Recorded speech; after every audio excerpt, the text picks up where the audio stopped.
Hello and welcome to the East Lampeter Township Public Meeting. All participants are now informed that this meeting is being recorded.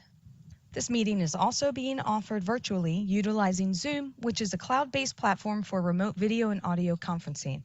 The Zoom application is free to the public. The general public is therefore able to join the meeting by connection through the internet or by calling in by phone. The public is also able to observe the meeting on the Township's YouTube channel. Please continue to check the Township website calendar for any updates related to these public meetings. Agendas for these public meetings will also be available on the Township's website. Please be reminded that this meeting is being video and audio recorded and will be posted to the Township's YouTube channel for viewing. The meeting will now proceed with the chairman calling the meeting to order and identifying all other members present in the meeting room and those joining the meeting via Zoom. The chairman will then confirm those members joining by Zoom can be heard. Well, good evening, everyone. This is the May 13th meeting of the East Lampeter Township Planning Commission. I'll call the meeting to order and we will begin with the pledge of allegiance. I pledge allegiance to the flag of the United States and to the republic which stands one nation under God, indivisible, with liberty and justice for all.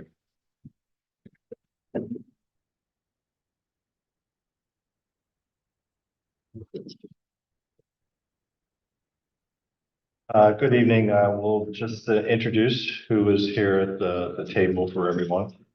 This evening, we have myself, I'm the chair of the Planning Commission. I'm Randy Patterson. We have Jonathan Thompson to my far left. We have Jansen Hurd to my left. Tara Hitchens. I did that last time too, didn't I? Tara Hitchens. No, last time I said Hutchinson. Yes. Tara Hitchens, who is still assistant. As of last night, township manager. Is our new township manager. Ralph Hutchinson is our consulting individual to the new township manager, but also served as the township manager. And Steph is our assistant this evening. We have two absentees, Sarah Ryder and Jason Baden. Unfortunately became ill and would not be able to be here tonight. We have no old business, so we will move. Oh, I'm sorry. Approval of the minutes. Just so everybody knows, I was on a very long plane from Europe, so a little bit jet lag. So if I screw things up tonight, just bear with me. You do have the minutes of the March 11th meeting. Are there any corrections or adjustments? We've got one minor. If not, I'll accept a motion to approve those minutes. I'll make a motion to approve the minutes with the minor typo correction as we discussed. We have a motion, second. We have a motion and second. Any further conversation? All those in favor say aye. Opposed? So moved. Now we the new business. First item is Plan 2024-22, land development plan for Rockvale parcel number 5. You could introduce yourself, make any comments you wish to make, and then we'll have time for questions and answers. So again. Thank you. Chris Vinarchik with RGS Associates here tonight to represent the applicant for the project. You mentioned the Rockvale Shopping Center redevelopment. I'm joined by members of the project team. We're here this evening to talk about parcel 5. You may recall parcel 2, which on the rendering there is the portion on the west side of South Willowdale Drive. Parcel 5 is on the east side of South Willowdale Drive. So yeah, let's give a brief background of the project, which this came from, and then what we'd be seeking to try to move the project forward. Parcel 5 is about 30 acres. It's in the C3 commercial, regional commercial zoning district. The existing center is about 336,000 square feet. And we're looking to remove portion of the commercial buildings there, utilizing the commercial redevelopment overlay district, the underutilized Rockvale Shopping Center, and we're proposing 11 apartment buildings, a clubhouse, associated parking, circulation, pedestrian networks, and site amenities. The total number of proposed multifamily units in those 11 buildings would be 352. That's in addition to, again, for parcel 2 was 128. That plan we're trying to essentially record it, so that's ready for construction, and parcel 5, we're just trying to move that along as well towards a point where they can move to construction. From the original layout of the plan that's out there today, an extreme amount of impervious being an old project. So our plan greatly reduces that impervious. So stormwater management is handled by really the reduction of the impervious area. And we will have collection conveyance to tie it into the eventual perimeter stormwater around the property. Access to the site is proposed off of Willowdale Drive. There is no direct connection, at least as far as the proposed development, to Route 30. There is also a connection point off of Rockvale Road. So that's access in terms of vehicular. NPDES permit for the project has already been obtained, so we're moving forward with that. It's public sewer property. That's through City of Lancaster, and then of course the East Lamphere Township Sewer Authority. We know there are limitations to the sewer for this portion of the project, and working with the Township Authority to try to on agreement to provide sewer service for the project for build out. The plan was provided for review. We have the February 21st, 25 letter from DMA. From our initial submission, we did receive comments from the county. We also addressed those comments in our resubmission back to the township. We'll address. In the review letter of February 21st, we've really taken care of the technical items. It's down to the modifications, the administrative items, obviously the agreements that are associated with the project, financial security, those kinds of items. So maybe I'll stop there and see if there are any questions. Yeah, just for Jonathan, so we've reviewed as a commission a master plan for that. As Chris mentioned, we've reviewed the final plan for lot 2, which, as Chris said, are just the 4 buildings on the left. And now we're at lot 5, which is the rest of the residential in that section. There were a number of review letters through the process, and so it took a little bit of time to work our way through those. Just want to clarify that you, in addition to the February 14th letter addressing DMA's letter, you did file a revised modification letter. Correct. That DMA also took care of in their February 21st review. There was an earlier review by DMA in 2024 of this site as well. So just wanted to pull all those together for Jonathan, who's the newest member of the commission. If you could you start by just going through your February 14th letter? Yeah. It's titled review, plots to review number 1. Just hit the modification. Yes, for addition to those that were listed in that letter revised for February 14th. So I do have the revised February 14th modification letter. Okay. Because that letter is completely the modifications for the project. And I wonder, would it be easier with the February 21st letter from DMA, since he basically responds to that letter referencing our requests and then their recommendations? You can do that. There's a couple items in your response that say more information is forthcoming, and I would like you to address some of those. But let's do the DMA letter, go through that first, and then we'll get back to the others. Okay. So on the DMA letter, on the waiver modifications in the first one, and requesting waiver to file a preliminary plan. Pretty straightforward. We're not proposing a subdivision. We're not proposing any trees for dedication. So DMA recommends that you granted. Go ahead. Okay. Number 2 is requesting modification of the requirement for plan scale. Again, it's a logistical thing. It's one of those where we try to select the scale that makes the plan most. Sometimes it's too small. So they're also.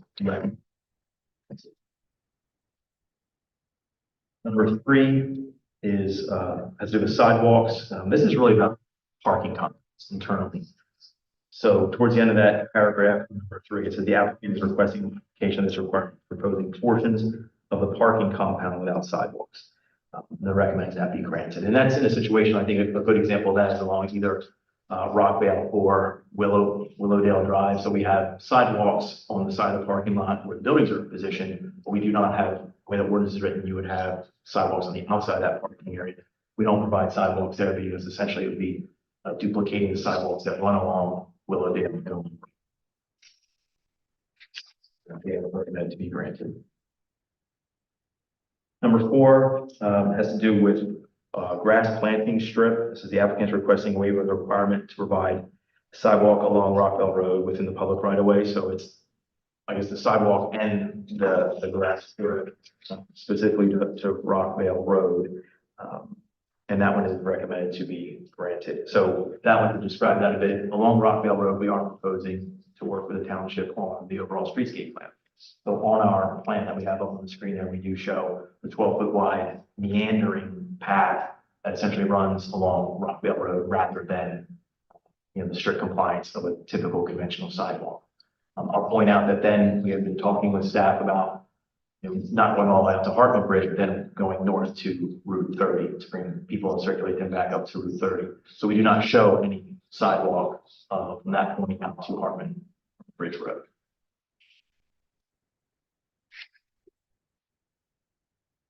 Number 5 is really stormwater management. Yeah. That's just, it's basically downspouts and yard drain inlets, like stormwater system. So again, the DMA is recommending that be granted. Number 6, about midway down through that paragraph, is the applicant requesting modification of this requirement as it relates to Rockville Road. So it has to do with the existing streets on the perimeter of the development and improved to town specification. So this one, we note that Rockville Road is a local collector requiring a 60-foot right-of-way, 30 feet on our side, 36-foot wide parkway, 8-inch vertical curve, 5-foot sidewalk, and a 5-foot grass strip. So Rockville, as it is right now, we do provide to achieve that 30 feet on the side of the street. The cartway is narrower than the 36-foot wide. I believe it's about 12 feet wide in my notes. So we would need about 18 feet on our side of the street. In talking with staff, I think the idea was not to create a racetrack along Rockville Road. My understanding at this time, it's not desired to widen that. So that's why we have the modification. Now, it is noted in the review from DMA that it be denied rather than a waive be a deferral. So I guess it makes look for some clarification as to what the township's looking for there, what's appropriate you feel for the plan. And there's already curbing out there. You have a 12-foot cartway. We'll be providing the meandering path. So it would be as to whether or not a deferral is the way to go for that one.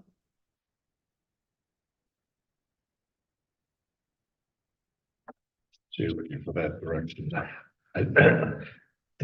Excuse me, normally what we've been doing is granting deferrals to those in the event there is a decision to do something to Rockville Road. Okay. That the township has the ability to come back to the developer and property owner. And at that time, potentially require them to comply with the ordinance the way it's written. So the deferral agreement would be negotiated between you and the township in terms of the language in that agreement. It's been standard. A deferral with an agreement has been kind of a standard practice on those particular issues. Yeah, I mean, we have an objection to that. Just the sidewalk on Rockville, I think, is the only piece that we're really wanting a waiver on specifically. The same would hold true then for number 7. You were originally asking for a waiver of that, and we would again consider denying the waiver, but seeking a deferral in the event the township wanted to see other improvements to Rockville. Right. And Hartman Bridge Road, excuse me. Yeah, okay, we can talk that through and we'll share to that. Okay. Yeah, and I think 3, there's a little bit of overlap between 3 and 7. Both talk about sidewalk along Rockville. So that's just the one clarification we would need, but otherwise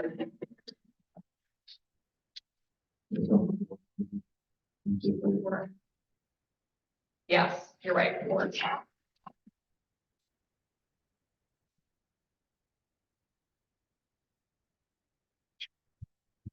Number 8, case that, okay, to the part of the traffic impact study.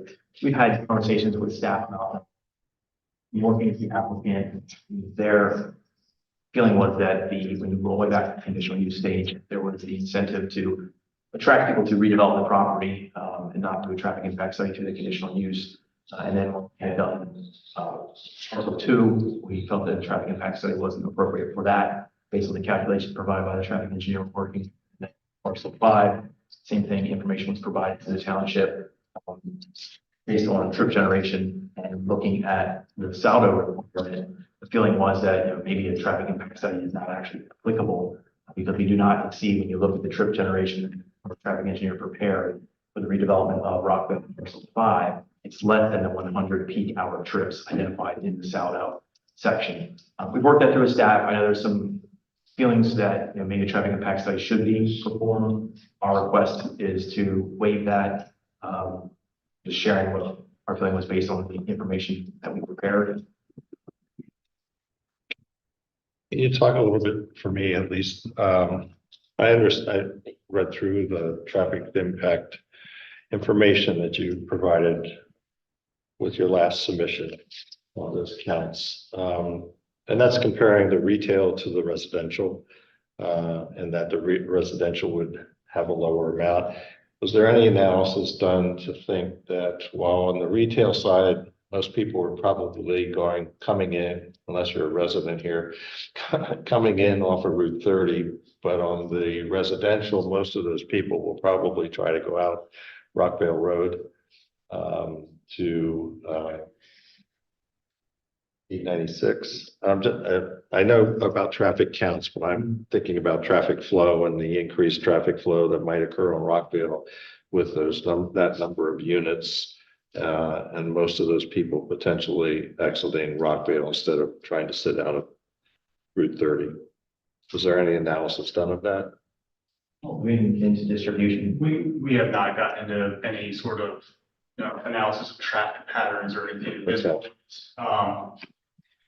I would offer that one thing that it would be much different as far as, if you're trying to go to the west on Route 30, you wouldn't head out Rockville and go to 896. You would go right up to the closest signal on 30 and go that way. So I think depending on where your destination is, you're still looking at the same traffic flow patterns.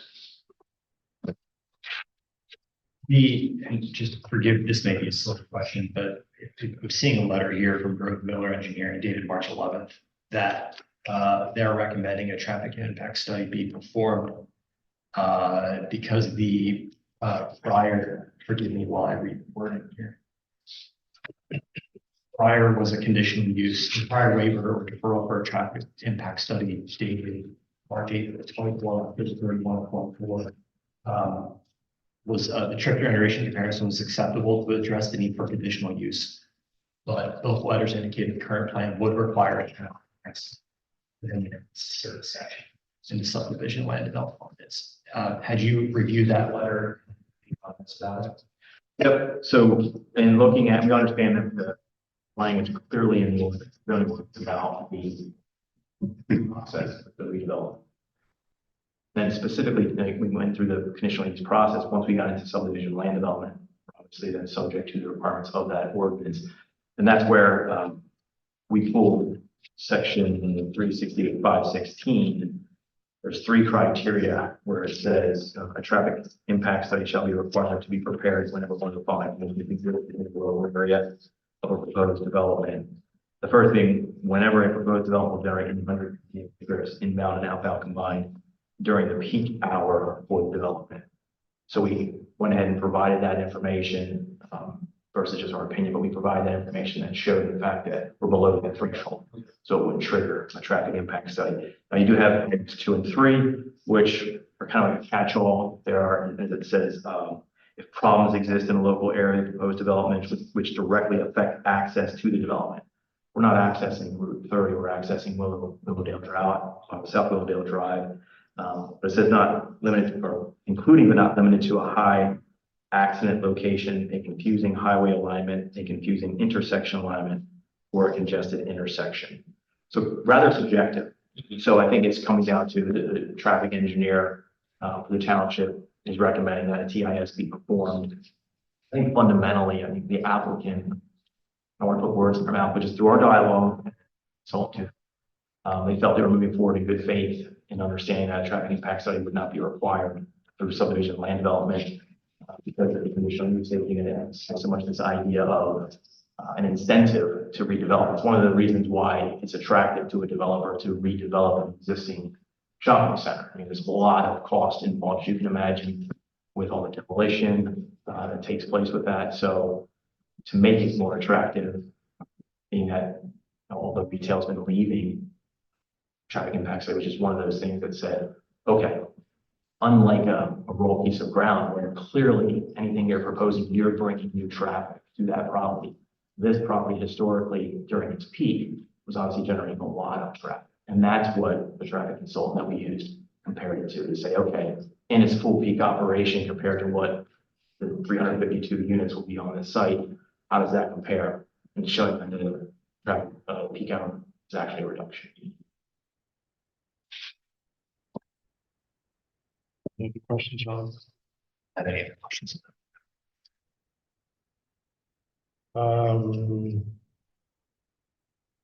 Under that, we'll need to discuss.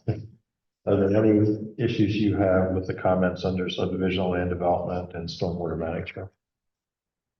No, again, I can provide just summary updates, again, with water and sewer working through that. Remember, I think we're at the point where we have water approval. Sewer, again, we're working with the township authority to formulate an agreement for improvements to the existing system for that. We have tonight the additional approval. The sewer planning model, of course, that comes after we have the sewer capacity. Financial security, there's a couple minor comments in there about some feedback from emergency services. We've had coordination with the fire department on the project. And your comments from fire or police? they asked us about some locations of some fire hydrants, which we've taken care of for them. So I think they've been supplied with it. And stormwater management comments? No issues. Okay. You mentioned the county planning commission review, which was actually from September of 2024. Let's look it over.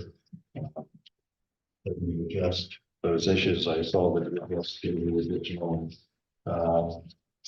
like rack, you answered their comments about trash. Any other highlights you want to address in those 7 comments from the county planning commission?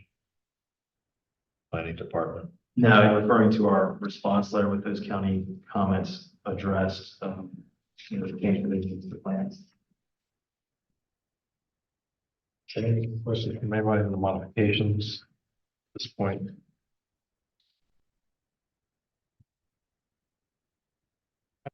Through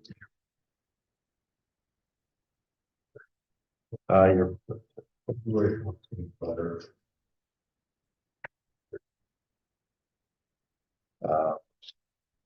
Notice to DMA's proposal. I just wanted to go back. So the revised modification letter addressed the issue in your February 14th comment number 3 indicated that items would be addressed under separate cover by the applicant's counsel.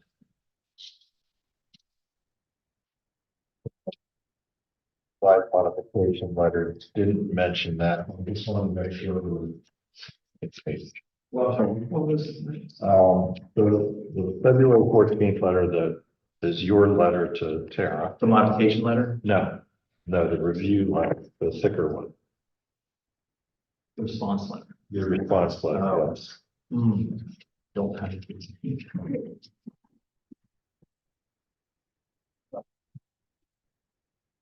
So on the second page, with comment number 4, you've got sidewalks all along public streets, which you did address in your revised modification letter, but I just wanted to clarify on the comment that you had.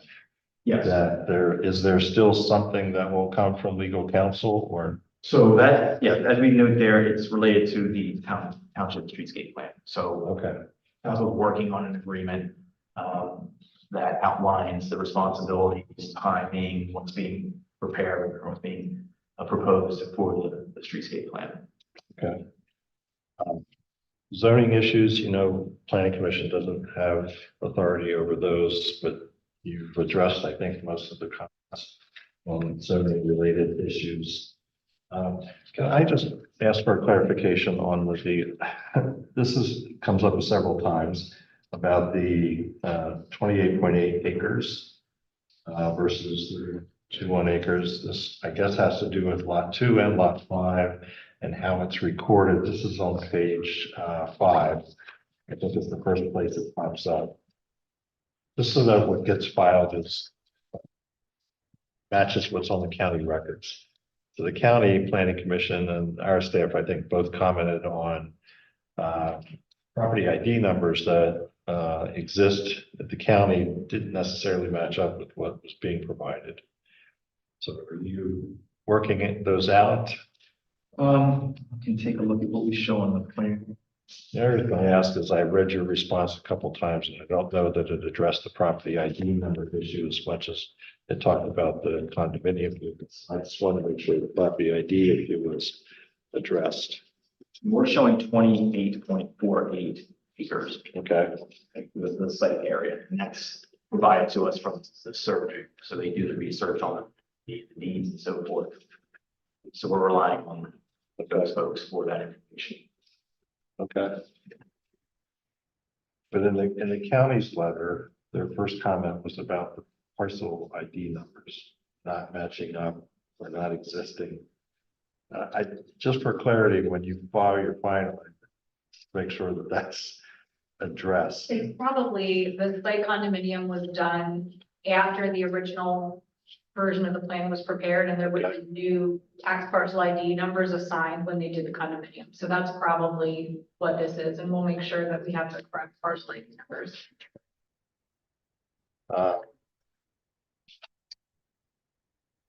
On page 8, comment number 11 and comment number 12. This goes to the design of the sanitary sewer and water systems and notification from DEP. Both of those you marked as forthcoming. Can you just fill up to address there? Sure. Yeah. So water capacity, we do have that from City of Lyman. Sewer capacity, and that's kind of in limbo based on the agreement to do improve the system. And then number 12, that's that kind of sequence. Once we have the capacity or a capacity agreement that would be satisfactory to everyone. In the past, what we've done, we attach that agreement so we can start to process the module. That's one option. If that's something that's acceptable, but we've done that at least to get the module going, but it's a sequence, so we can't restart the planning module. We have that capacity. On page 9, comment number 17, just another point you talk about response under separate covered by the applicant's counsel. So I'm just, what's left to be addressed on that particular? So that was the fee in lieu of, similar to parcel 2. We ran calculations, provided a proposal to the township. It was negotiated with the applicant. And It's part of the agreement that covers a lot of these different deferral requests and so forth. So it's been submitted to the township. I think they're still reviewing it with council at this point in time, but it's going to be a fee in lieu, just the amount will need to be. On page 10, comment 19, similar, this is forthcoming. So is there any update related to that? Being able to provide? that really is a lot of fun. And we have revised plans per their review where they were looking for some hydrant adjustments. And on page 13 on the operation and maintenance for. That's the review itself. Okay.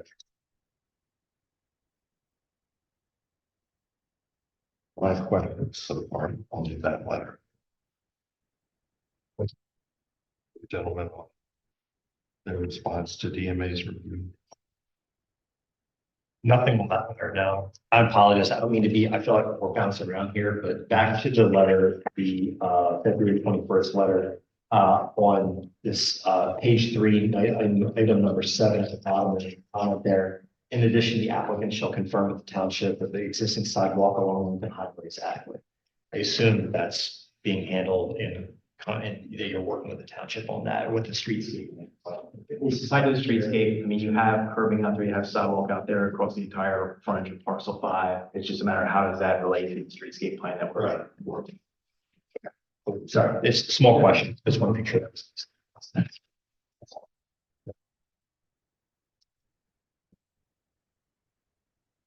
Any other comments you want to provide to us? Yeah, I think the only thing that we would add is we have offered a fee in lieu of the traffic impact study in the amount of $20,000. That would be an acceptable resolution of this for us. So we will move forward with that. Anyone from the public has a comment? Please with that. Hearing none. So a couple options, obviously. There's still some information that hasn't been provided yet that could impact some development. So we can either table until that's completed and submitted for review, both by DMA staff and legal counsel, or we can make a recommendation based on the responses we have from the applicants in their February 21st letter, February 14th letter, excuse me, and February 14th letter on the modifications, with the recommendation that all of the conditions have to be addressed prior to final approval by the Board of Supervisors. Am I missing anything from staff perspective? So there's the March 11th Grove Miller letter, the February 21st DMA letter, and the LCPC letter, which is September 3rd, 24. You also have a review letter from HRG, which was last dated for actual review of the plan, October 28th of 24. Some of those factors. It addressed comments specific to the plans.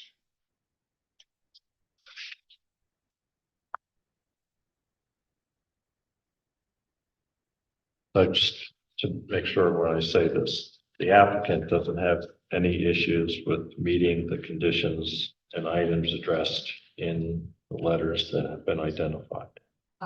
Except the Grove Miller letter that is asking to complete a traffic. With the exception of the traffic impacts. And still to be determined fee in lieu of. Right, I think there are a number of things related to the fee and the deferral that are addressed in a developer's agreement, which we sent a draft up to the townships. That was really the caveat there. We're working through that agreement, but other than that, I think, and the traffic impact fee, everything else is where it needs to be.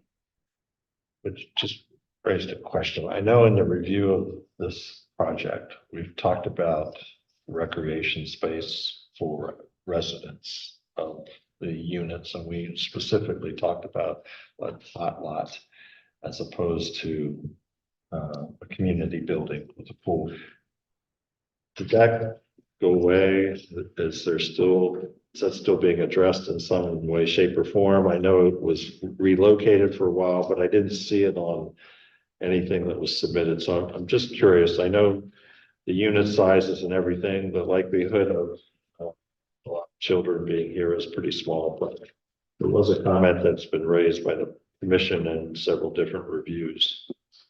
So as far as the recreation goes, again, we would be providing a fee in lieu of park land dedication for recreation. We did provide, that open spaces, walking trails throughout the property. That gathering spaces at the clubhouse, they do a swimming pool, and has sport floors. So we're certainly providing ample recreation for the residents that would be coming into this community. We do have the toddler, like you said, that was relocated because there was some concerns about it being out towards that internal access drive, and pulled that back into the facility. I'm taking those suggestions and implementing those into the plan.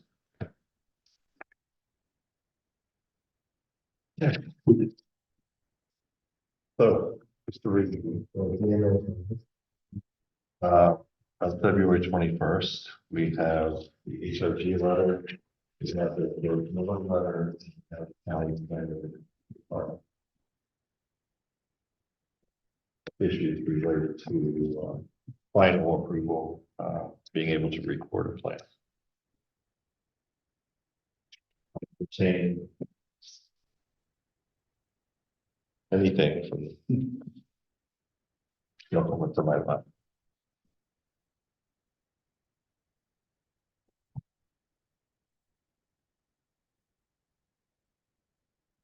So it can be, recommendation can be with conditions. It can be with only the conditions that have been identified. The H is not granting their waiver on those two items, but agreeing to the deferral of those improvements and deferral agreement. The cost estimate will obviously have to be updated once you have final things on the sewer system. So you can do it cleanly with what's in the letters, with other conditions that you may wish to. Or your third option is to table until you have everything in hand and everything's been approved. As to the third option, the plan did just receive last night a time extension, so we're not under a time constraint at today. I know the developer would like to move forward with the process, but there is some time afforded to you if that is a choice you make.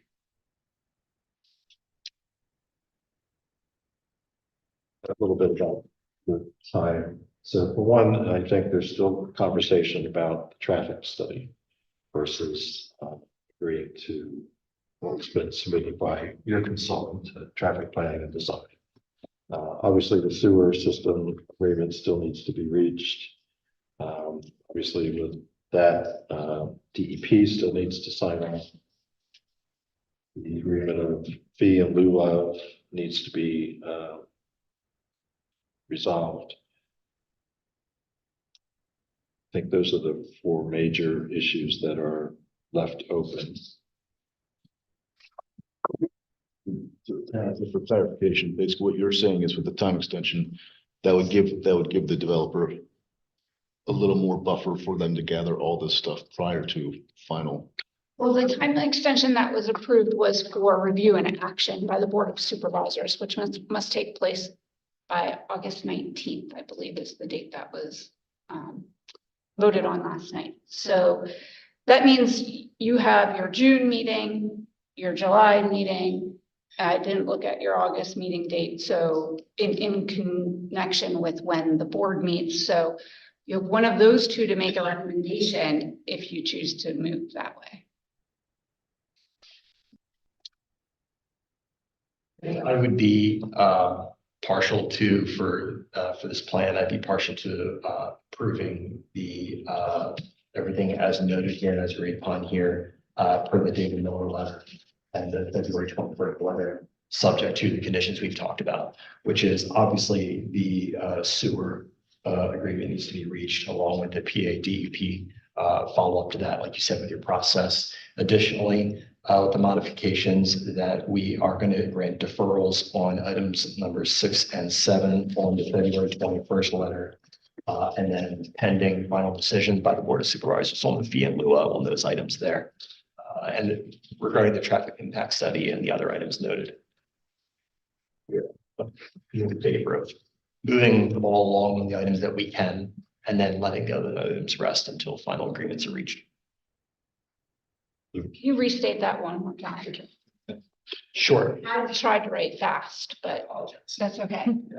I'd be in favor of granting the approvals to move forward for all the items noted in the letters, especially the February 21st letter and the modification letter. Other than, I think we should hold back on obviously the sewer needs to be figured out, and the modify, we're going to do the deferral agreements, correct, on the items noted, items number 6 and 7, and then final decisions by the board, the fee in lieu of for the traffic impact study. Did I catch everything there? So, yeah, that's, those items would be conditions of the approval to satisfy. And I appreciate that because I know the developer is obviously eager to move forward. While we do have time, we have time extension. One thing I'll point out is obviously parcel 5 and parcel 2, although they were separate properties, it's one community that was planned. And he's trying to find that confidence to be able to go to the banks and say, okay, move forward to phase, or say parcel 2. Because what we don't want to have happen is parcel 2 can move forward and parcel 5 can't. And I don't think the township would want that either. I don't think there are any major issues from a planning commission perspective to not give you confidence that you would be able to move forward. I guess, first I'll take a second to that motion. I will second to move it forward. In discussion, just asking commission members, are there any particular issues that you would like to see discussed related to traffic impact study versus affecting or accepting the trip generation analysis done by? The only the if the width of Rockvale Road in combination with the traffic flow changes with the additional residents, if that's a potential problem. But other than that, no. I don't have any concerns on that right now.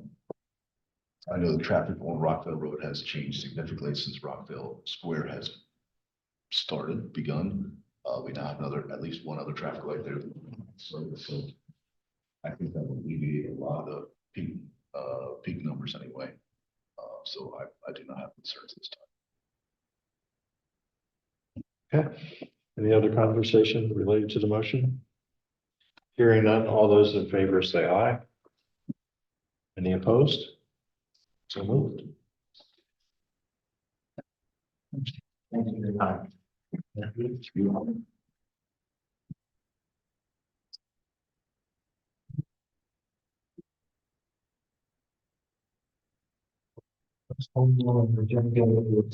The development plan for 2024-25 and 144. It's.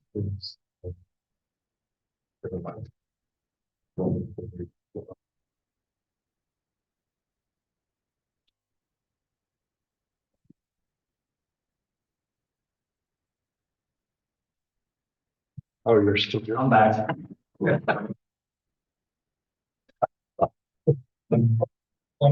Needed to stop.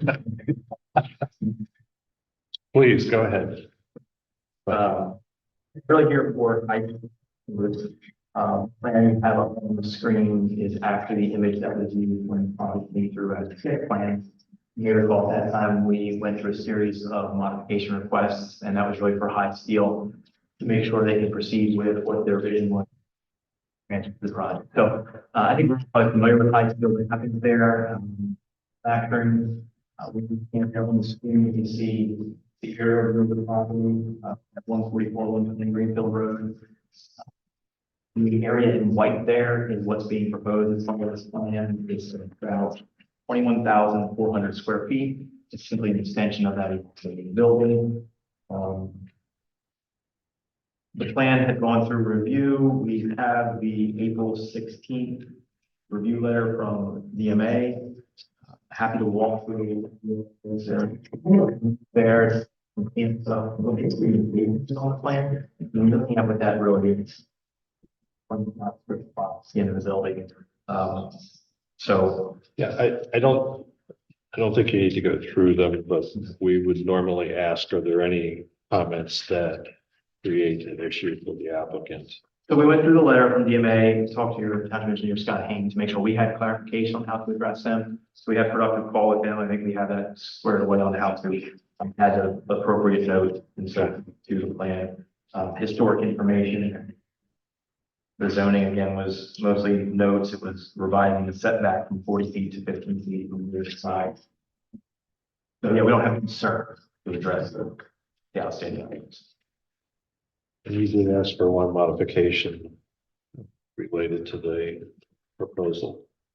Yes, I'm glad you brought that up because in the DMA review, they did note that we should probably ask for another modification, which is plan scale. So I do have letter. We can certainly request that. That's section 368-402B. As we pointed out, the other project, it's really just to arrive at a scale that is most legible for the project.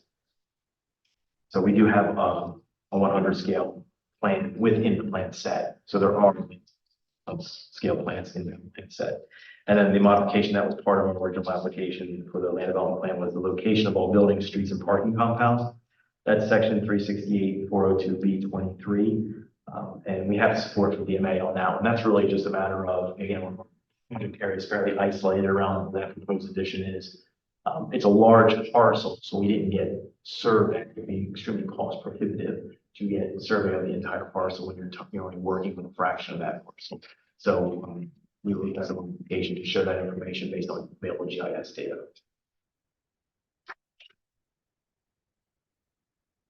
And a comment related to deferral. Is that a recommendation to review existing deferrals that have been provided and to consolidate the review?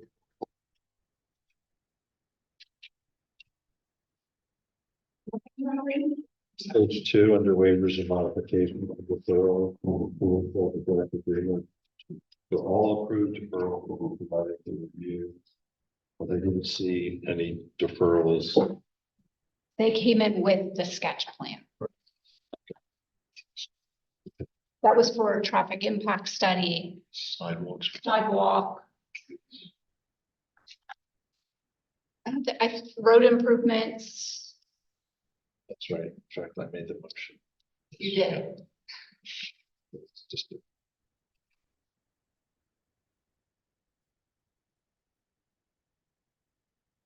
any questions for Chris?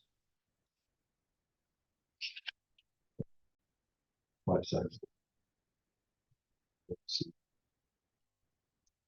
If there is no further conversation. Set the motion to the DMA letter dated April 16, 2025. County Commission letter dated April 8, 2025. Their only comment is that related to the signature form.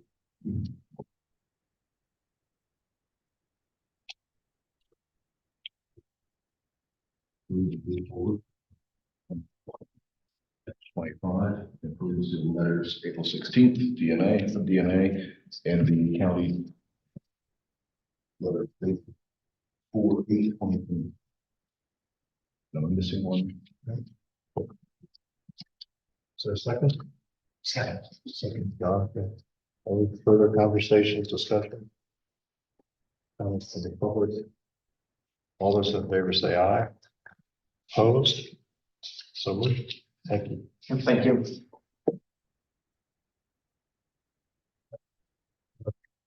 Item number 2 is 125-06, which is a waiver in land development for 850 road.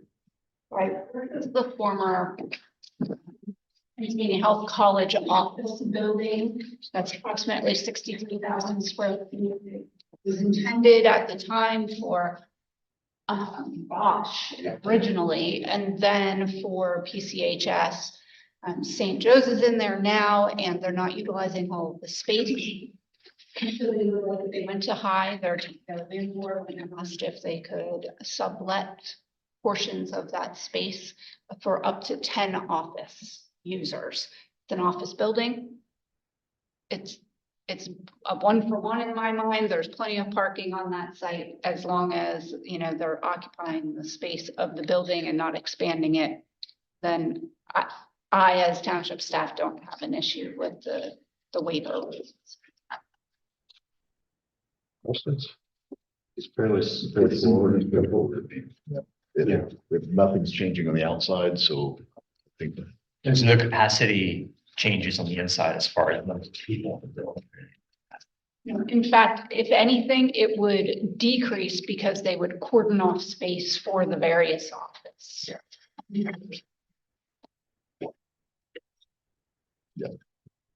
And no parking is an issue. I'm close enough to know that there's significantly more parking on the site than is needed at this time. Accept the motion to take action on 2025 action. I will propose to move plan for 2025-06 forward for review. Second, Second. been moved and seconded. Any further conversation? Comments from the public? All those in favor say aye. Opposed? So moved. Item number D, you received a copy of the text amendment for penalty farm stands. This has been discussed at several township supervisor meetings. Staff has been working on this to provide an opportunity for family farms to have stands to sell their produce. Was just an additional comment. So, and look through it. You also got a copy of two comments. My only comment to the comment is that 400 square feet sounds like a fairly 400 linear feet. fairly significant size. I think the 200 makes more sense. That would be my only comment, not to change that standard because of acreage on a farm. That was my sort of comment on that as well. It's basically 400 seems to me excessive. The comment that I had, it was, I think the 400 feet setback was in line with the fact that a property of that size for the ordinance would be potentially able to support an 8,000 square foot building. I think the individual was just saying that large of a building right up next to the road would, well, right up next, but that close to the road would maybe look different than if it was a little bit further back on the property. So it seemed to me, based on the wording of his email, that his concern was more the size of the building than it was the setback. But he felt like he would be able to address his issue by addressing the setback and not the size of the building. To me, the size of the building is the main, like, that's a lot. That's a huge building.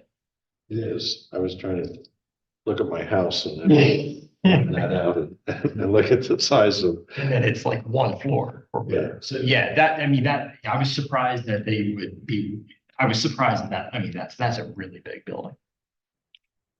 Was there, we can ask, were there requests for that size from some farmers? Yes. I think the main issue related to the size of the building was that the one gentleman who had been in front of the zoning hearing board that sort of brought this issue up wanted to use basically a greenhouse space for not only growing, but also displaying and selling. Mhm. So it was sort of a multi-use type of structure that would be included in that square footage number. Not just the retail products that they would be pulling off the farm, but also using that space to grow and display. That's what one farmer in particular brought up. However, that doesn't mean that the next couldn't put an 8,000 square foot building. That was kind of where my head was going. That was kind of where my head was, like, would it be possible to reduce the size of the allowable building in the ordinance, but then grant the one person that wants to adjust how they're using a greenhouse on their one property? That's just my only comment. You know, if that's something that's even reasonable.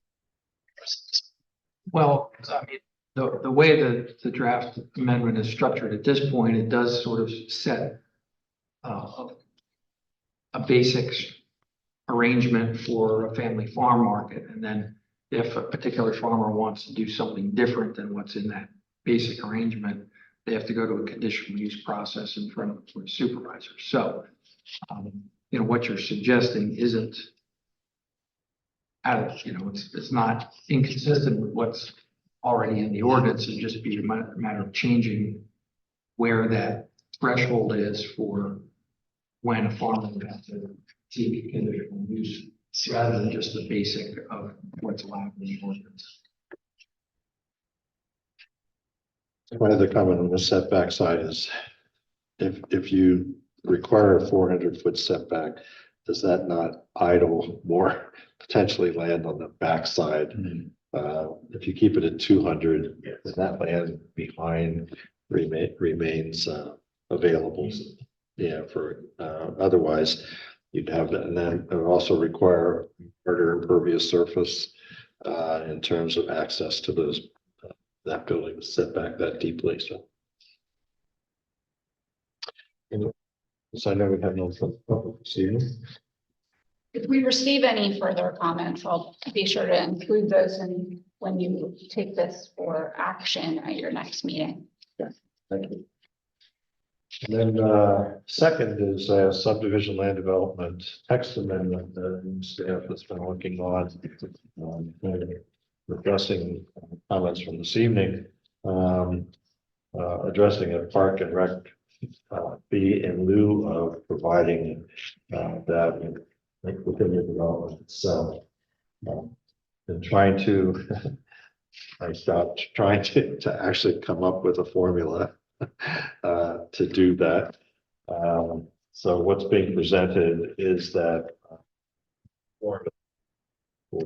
identifying that fee in lieu of and direct Ralph, it's tied more to fair market value of the land itself. Is there anything else you wanted to comment on, or Tara? Well, my recollection is that where the board landed on the value was that they would annually look at, the township would have to annually look at the assessed values in the township, excluding properties that are in the ag zone or are tax exempt, and determine the average assessed land values in the township based on the data that we get from the county. And that would become the per acre value amount that would be plugged into the formula to determine how much a fee in lieu would have to be. So the formula would, at this point, continue to be 0.027 acres per new dwelling unit. That tells you how many acres, and then if you want to do a fee in lieu of, it would be whatever that average number is. We did that average based upon this year's, and it's a little over $100,000 an acre value for all the land in the township, again, excluding ag and tax exempt properties. The theory there being that, you know, if the township's getting the fee in lieu of, you know, we have to use that to either acquire land for park use or make improvements to parks. And so current board anyway wouldn't want to go out to acquire ag land for that use, but wants those recreation facilities to be within the urban growth areas. So that's the logic behind excluding those portions of the township. So not to complicate a formula, but the one, when I read this tonight, and maybe it's just my muddled mind tonight. So the assessed value, assessments are done supposedly once every 8 years. But it's been longer than that, ever since the original reassessment. And obviously properties that are renovated or built have new assessed value to increase the assessed value. Was there any thought to using common level ratios to kind of balance that out then for properties that didn't change over that 8 or 9 year period? Yeah, I think that is in the draft, that the assessed value to be modified by the common level. Okay, I missed that too.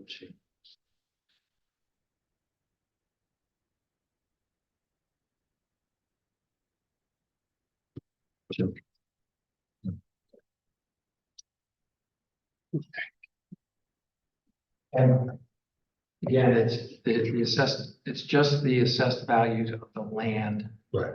Separate from the improvements. Yeah. Understood.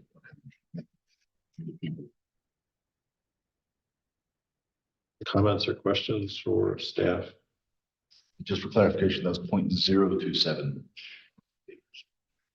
Yep, that's the current, that has been the formula for residential development. So this was initially adopted back in the mid-90s. So that's For non-residential properties, it's 2.5% of the area that's being developed. So non-residential properties still have an obligation under this as well.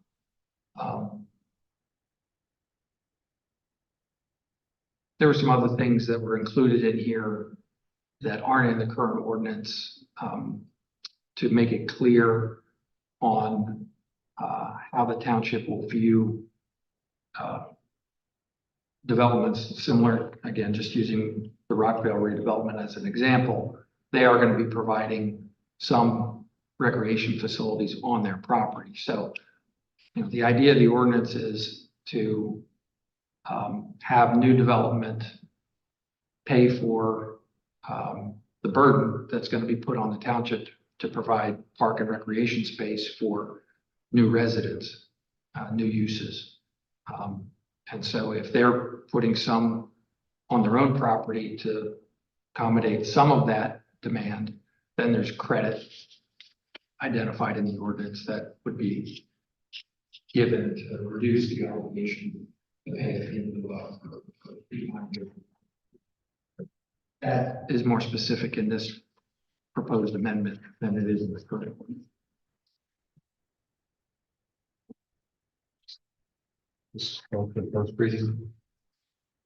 Essentially, yeah, we haven't selected a hearing date for this amendment, so yeah, you don't need to take any action to make a recommendation tonight.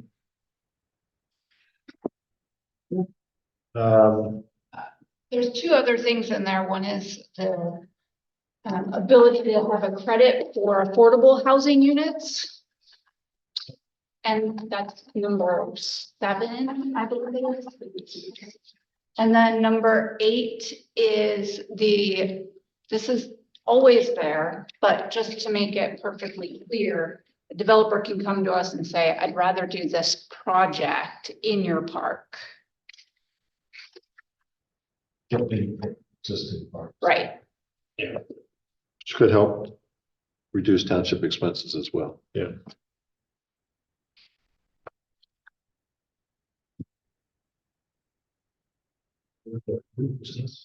Under briefing items, we have 2331 Lincoln Highway East. So this is Cotalico Creek Home, and I think on your printout, which I apologize, I think you've got the existing layout, which is the old roadway in. So the proposal is for approximately 38,500 square feet of building. Retail space is about 29,000 square feet. And then there's a small warehousing space of about 9,000 square feet. to the rear of that building to obviously supply the product into the retail space. This is the shared access with the multiple restaurants that are up there, Texas Roadhouse, IHOP, Applebee's. And there's something else there. Lancaster Brewing? Lancaster Brewing. Okay, so parking to the front of the property along Lincoln Highway and then along the access drive into the property. Loading zones slightly conflicting with parking in the rear of the property. This has been an issue in other renditions we've seen of this, and it's still there, yes. So hope to see this soon. For action before you. We'd really like to see this property redeveloped. It is significantly different, its layout. You saw a sketch plan a year ago. Yeah. That's the back. Your thoughts? Good.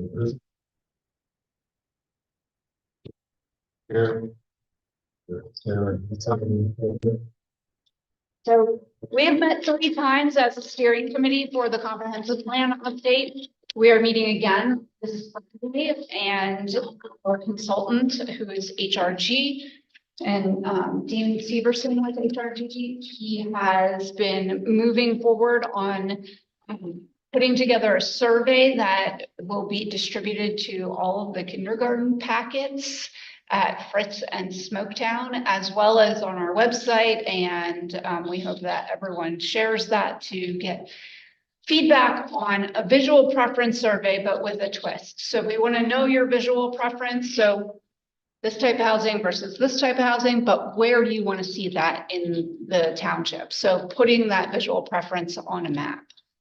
So he has been working on that, and we've gone through the changes that are needed to the urban growth area.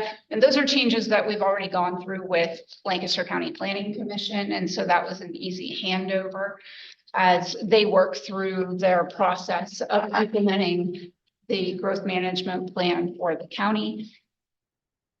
There are obviously some parcels that have been developed outside of the urban growth area, directly adjacent, however, but just outside, or there have been some parcels that we need to retract from the urban growth area due to the that we're not serving in that area. There's no utilities available to serve in those areas. So yeah, working through that process. So hope to have that survey to you by your next meeting.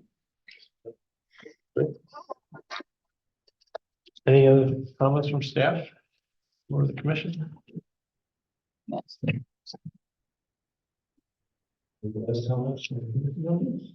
I'll put the motion to adjourn. Motion to adjourn. Second. Second, all those in favor say aye. Any opposed? There was not.